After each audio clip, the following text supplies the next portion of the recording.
hacemos de diferente manera, retrotrayéndonos al pasado, verificando cosas en el presente, o simple y sencillamente retirándonos en nuestro pensamiento. Pero conversar con un dominicano que naciera en Barcelona,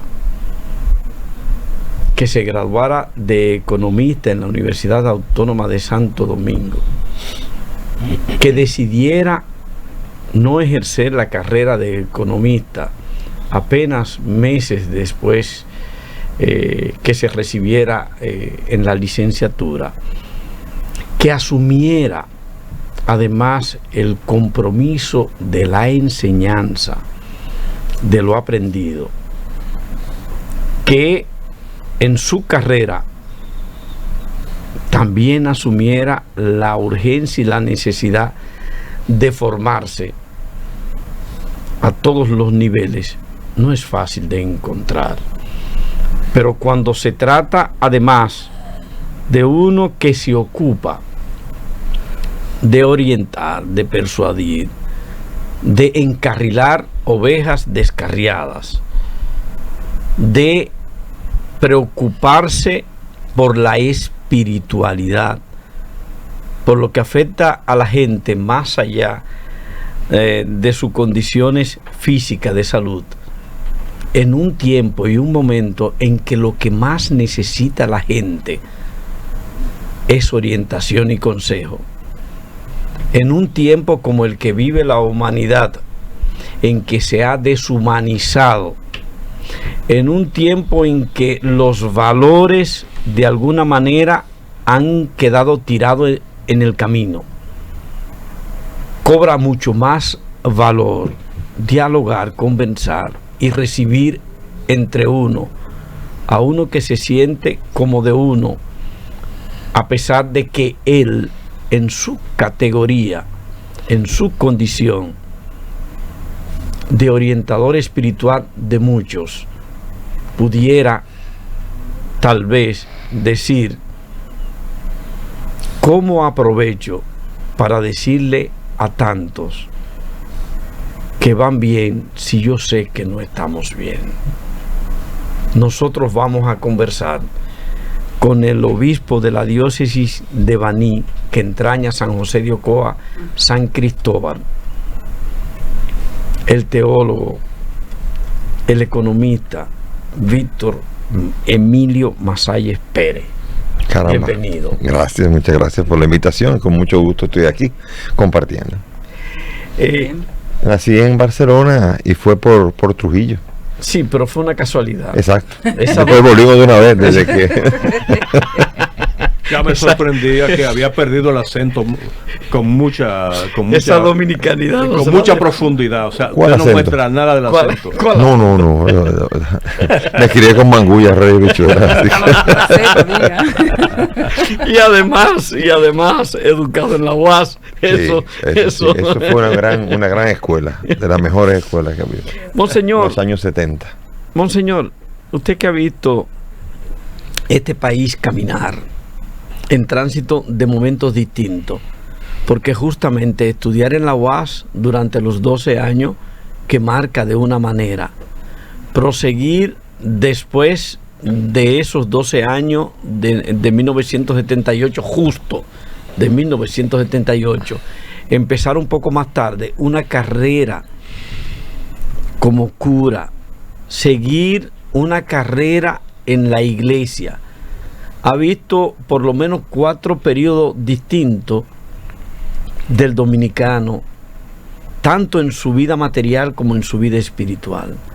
¿Cómo usted ve al dominicano?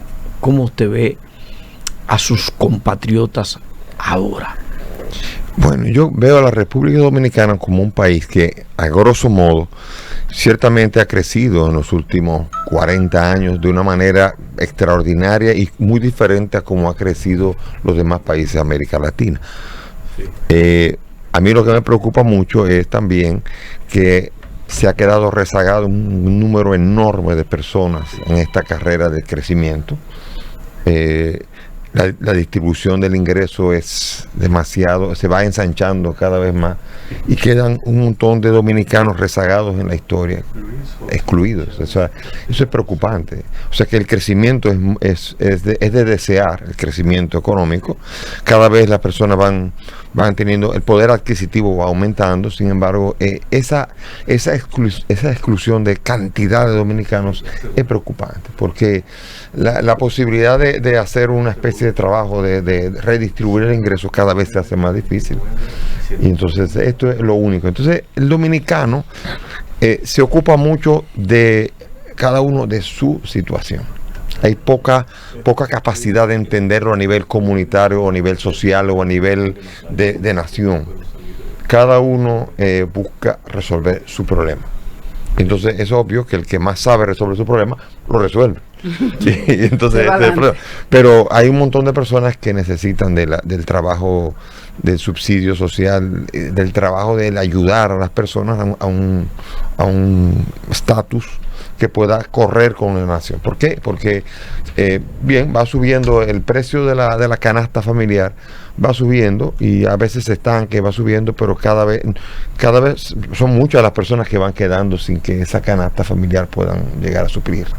Eso es lo preocupante. Eso dificulta el manejo de la feligresía, porque a más dificultades hay un descreimiento, a más sin razones en términos económicos, de que la gente no comprende por qué si Dios es bueno, yo estoy en dificultad. Sí, no creo que haya tanta filosofía en la persona, en el pensar esto. Yo creo que la iglesia ha tenido la capacidad de ubicarse en cada rincón. Yo, por ejemplo, he trabajado en Capotillo, trabajé 5 años. Me inserté de lleno, viví allí, me enfermé de Giardia, de salmonela y de todo. Y allí trabajé durante 5 años comprendiendo a la gente. También estuve en otra parroquia donde había un alto nivel. Entonces el problema es que cada dominicano, según el estatus en el que vive también la fe a su manera. Uh-huh. Sí. O sea, en el barrio la fe se vive de una manera, en un barrio residencial se vive de otra.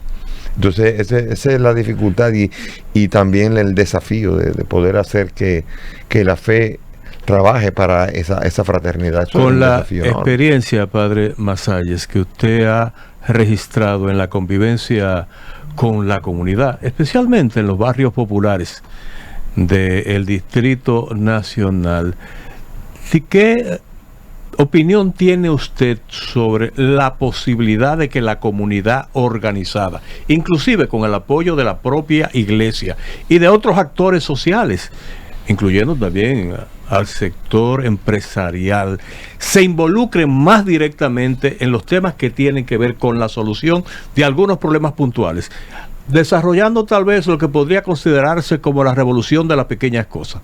Si se logra una escuela en un barrio, como pasó por ejemplo con la escuela de la Loma del Chivo, en el barrio 27 de febrero, donde participó de manera protagónica la comunidad con el apoyo del padre Federico, por ejemplo, del oratorio María Auxiliadora. Bueno, eso es un paso de avance. Así es. ¿Esa experiencia se puede replicar y universalizar en la sociedad dominicana?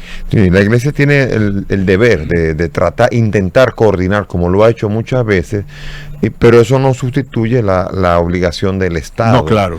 O sea que una cosa es el deber que tiene la iglesia de no solamente quedarse en el aspecto devocional, sino que también comprometerse en el desarrollo comunitario y social de la sociedad. Yo lo digo porque la comunidad empoderada muchas veces multiplica su capacidad para hacerse oír. Uh-huh. Es decir, eleva su nivel de interlocución con los poderes públicos. Eso es muy importante y la iglesia puede jugar un papel muy importante en ese sentido, es decir, amplificar la voz de la comunidad. Sí, cuando estuve en Capotillo trabajé mucho en situaciones concretas en donde habían conflictos, en las que uniendo a toda la comunidad se consiguieron grandes cosas.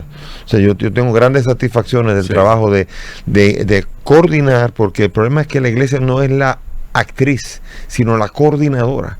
La fuerza de un cuerpo social lo tiene el cuerpo social. Entonces la iglesia no gobierna eso, sino coordina facilita. Es cierto. Es como la chispa que produce, pero no, al final de cuentas es el pueblo que tiene que llegar a empoderarse de su propio destino. Y la iglesia tiene el papel de ayudar a que ese pueblo lo haga.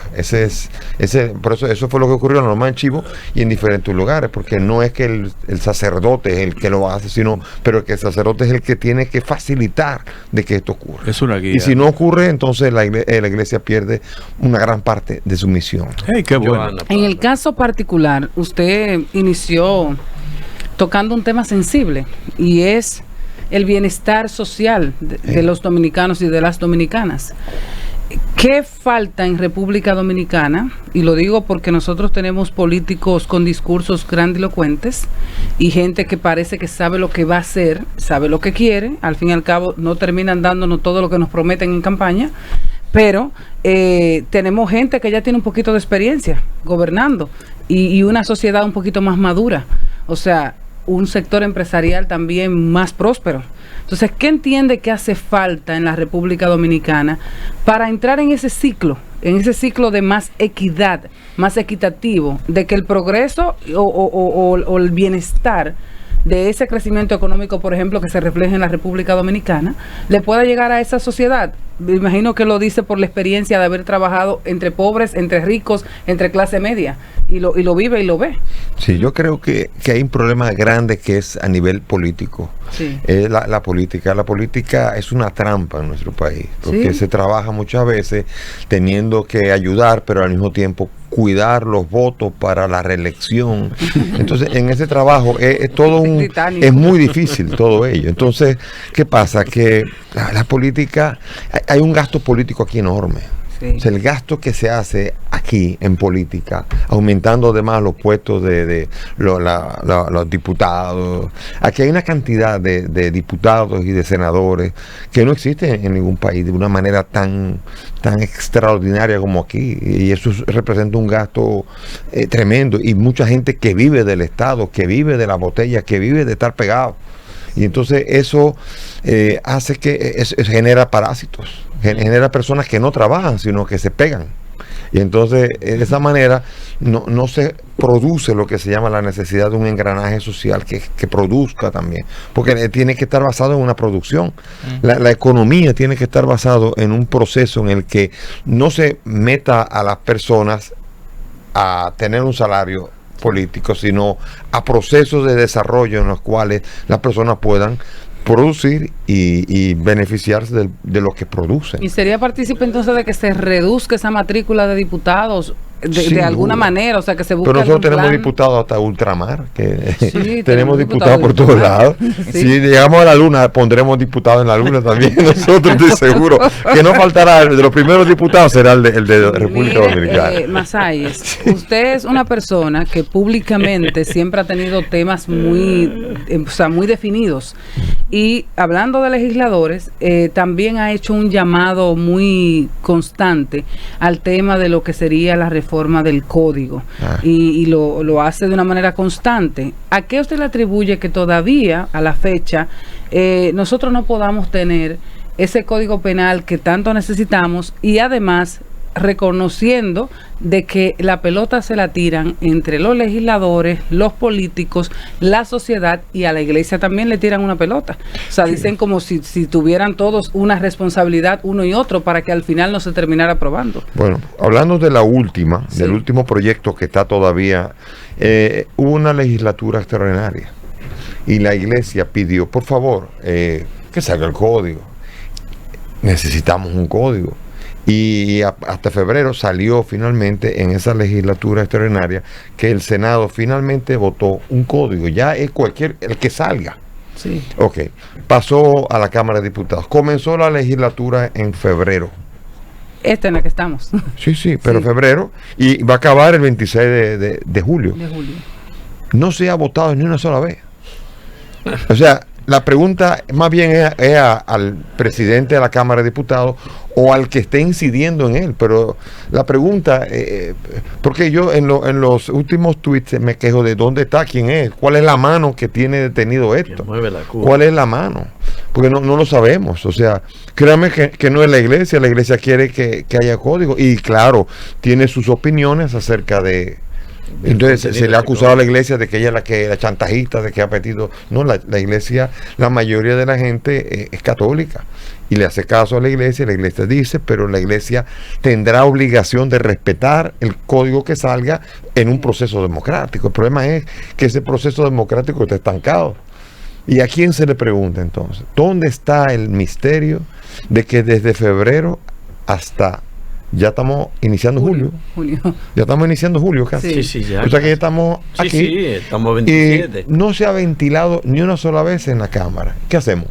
Eso no sé. Eso no es la pregunta. Yo creo que interesante pregunta la que usted hace, pero probablemente usted tenga una respuesta más interesante sobre ese mismo tema por su condición de autoridad espiritual como representante de la iglesia, sobre todo por el liderazgo que ejerce la Iglesia Católica en la República Dominicana, condición que nadie le rebate ni le cuestiona. Entonces me gustaría, aparte de conocer su diagnóstico, como también lo hizo en el caso de las aberraciones que se derivan de la sociedad, del ejercicio democrático en la República Dominicana, que no es una expresión exclusiva de nuestro país.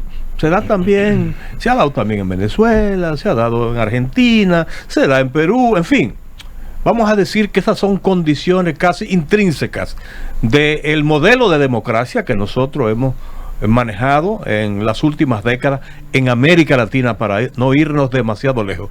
Pero así como usted describe o define el diagnóstico de lo que está pasando en el país, ¿qué propone la iglesia? Usted personalmente, que es una de las mentes más lúcidas que tiene el liderazgo de fe de la República Dominicana, ¿usted qué entiende que podríamos hacer juntos? No solamente la iglesia, no solamente los políticos, sino la sociedad en su conjunto.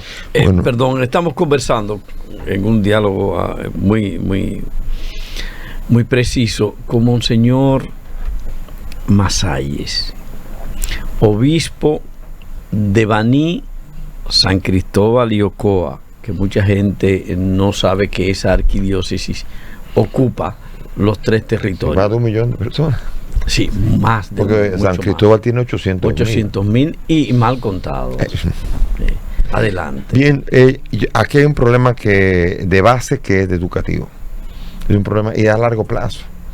O sea que a corto plazo no veo soluciones inmediatas, digamos, que no sean parches. Porque el problema grave es un proceso de educación. Que sin este proceso de educación, y aquí es donde tenemos que hacer el diagnóstico. ¿Qué está pasando en la República Dominicana en el sistema educativo?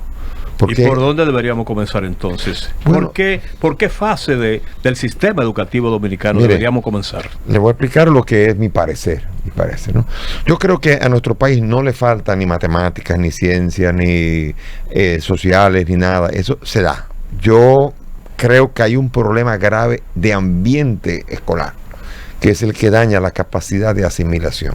Cuando en la escala de PISA estamos en los últimos lugares, ¿eso quiere decir que los dominicanos somos brutos? Jamás en la vida. No. Porque cuando el dominicano ha salido fuera y ha demostrado muy claramente su capacidad y ha demostrado ser brillante. Entonces, ¿qué está pasando? Está pasando algo, porque además hay un proceso educativo en las escuelas privadas, donde hay dinero, donde hay una exigencia, donde el chico va a ser el que va a dirigir la empresa del papá y tiene que saber manejar eso bien, y salen bien. Entonces viene el problema del sistema educativo de la escuela pública. Ahí donde estamos con el punto, tenemos que ir a ese punto. Una gran masa de personas que están siendo entrenadas para quedarse de segunda o tercera categoría en la sociedad. Eso es. Sí. Y tenemos que ponerlo en un nivel en que puedan tener aspiraciones a algo. O sea, una persona educada, que ha sido educada, no estoy hablando de educación de comer, sino de educada, es una persona que puede tener, sabe para dónde va. Una persona, yo recuerdo que he tenido encuentros con personas muy sencillas en países como en Costa Rica y en Chile, donde el pobre sabe, o sea, yo recuerdo haber estado en Cartago, en la casa de unos campesinos de Costa Rica, y el señor tenía una tecnología y él tenía revistas y él decía: yo estoy aspirando a esto. O sea, él no podía porque no tenía el dinero, pero él tenía ya una capacidad de saber hacia dónde hay que ir para progresar. O sea, ese hombre pertenece a un país donde el sistema educativo es extraordinario y le ha ayudado a que la persona sepa, dentro de sus posibilidades limitadas, de para dónde tiene que ir. Costa Rica apostó por la educación. Exacto. Cuando renunció al ejército y cuando decidió emplearlo en educación. Ahora, nosotros, que tenemos el 4%, nosotros no tenemos una estructura en donde sabemos qué hacer con todo el 4%. Tuvimos un logro del 4%, pero no tenemos una estructura educativa que sea capaz de usarlo y que sea capaz de usarlo efectivamente. Ahora, yo quiero entrar en un punto esencial, y es, hay un gran vacío en la educación de la República Dominicana, que es en la educación socioafectiva. Me explico. Eso. Porque hablan de educación sexual. La educación sexual está dentro de la educación socioafectiva, que es una educación que le permite manejar la violencia, la presión de grupo, los conflictos, el orden, el respeto a los demás, la cortesía. Por ejemplo, países que están socioafectivamente desarrollados son Inglaterra, Japón. Usted ve un choque en Japón de dos carros y usted se queda maravillado de la educación con la que salen esos dos. Se piden perdón. Lo primero que hacen es preocuparse. ¿Cómo está el otro? ¿Cómo está usted? ¿Cómo? Ya bien, no sacan la pistola. O el tubo. El tubo. Sí, nosotros tenemos una violencia patente ahí, caminando. La violencia no está en la calle, está en la persona. Entonces nosotros tenemos necesidad de un proceso de educación afectiva. Y hemos logrado algo importante. Me explico. Me gusta eso, padre. Hay un programa venezolano que estoy implementando aquí, de Venezuela, que se llama Aprendiendo a Querer. Es un programa que va desde primero de primaria hasta el bachillerato, final de bachillerato, toda la escuela. Funciona en 24 países. Y hay, por ejemplo, 3 países culturalmente diferentes a Venezuela en los que son oficiales, como son Corea del Sur, Hungría y Trinidad y Tobago. Entonces, es un programa que educa y que ha dado resultados y que en cantidad de países ha reducido a prácticamente 0 los embarazos adolescentes. ¿Por qué? Porque se sabe, un educador serio sabe que la causa primera de los embarazos adolescentes es la presión de grupo. Y la presión de grupo necesita ser educada para que uno sepa manejar la presión de grupo. La presión de grupo hace, o sea, la ausencia de educación socioafectiva hace que el muchacho vaya a la escuela y le hablan de matemáticas y no está oyendo matemáticas, está pensando con quién va a pelear o con la muchachita con la que va a estar bromando, lo que sea, y no está pensando, no está en la clase. Y parece tan tonto, pero ese debería ser un tema transversal en el proceso educativo. No es tanto que se dé matemáticas, porque ya se da, sino cómo hacer que atiendan a las matemáticas. Que les sea interesante el tema matemáticas. No, que quieran hacer matemáticas, pero que no estén pensando en otra cosa mientras están en la clase de matemáticas. Eso es tan sencillo, suena tan... Y el gobierno ha permitido que el programa sea implementado ya en la provincia de Peravia. Ahí empezamos. ¿Comenzamos? ¿Cómo se llama el programa que ustedes Aprendiendo a Querer. Bien. Nosotros vamos a querernos un poquito con el permiso de Monseñor Masalle. Vamos a ir a una pausa comercial, luego de lo cual continuamos ahora en la Super 7, la pasión del dominicano.